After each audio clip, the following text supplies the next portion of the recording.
एकनाथ शिंदे यांना जीवे मारण्याची धमकी दिली गेली आहे। गोरेगाव पोलिसांना अज्ञात व्यक्तीने मेल केलाय। एकनाथ शिंदे यांची गाडी बॉम्बने उडवून देण्यासंदर्भातली ही धमकी आहे।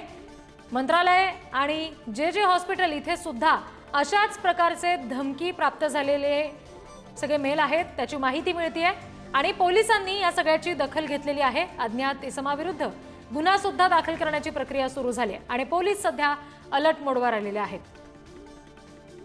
आणखी तपशील घेऊया प्रतिनिधी निखिल चव्हाण यांच्याकडून।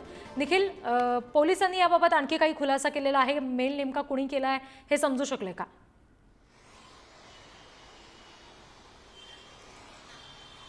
रिद्धी, आपण पाहिलं तर गेल्या काही दिवसांमध्ये अनेक धमकीभरे मेल आहेत ते मुंबई असेल आणि मुंबई उपनगरामध्ये प्राप्त झालेले आहेत। परंतु आता सध्या थेट हा जो धमकीचा मेल आहे तो उपमुख्यमंत्री एकनाथ शिंदे यांची गाडी उडवून देण्यासंदर्भातला आहे आणि हा जो मेल प्राप्त झालेला आहे तो मुंबईतील 7 ते 8 पोलीस स्थानकामध्ये प्राप्त झालेला असून या संदर्भात पुढचा तपास आहे तो आता पोलिसांनी सुरू केलेला आहे। यामध्ये अज्ञात व्यक्तीच्या नावाने हा मेल आहे तो पाठवण्यात आलेला असून मेल नक्की कुठल्या आयपी ऍड्रेस वरून पाठवण्यात आलेला आहे याचा शोध आता मुंबई पोलीस घेण्यासाठी या ठिकाणी पोलीस घेत आहेत। त्यामध्येच ही संपूर्ण यंत्रणा आहे ती अलर्ट मोड वरती आणून हा जो तपास आहे तो देखील पोलिसांनी सुरू केलेला आहे।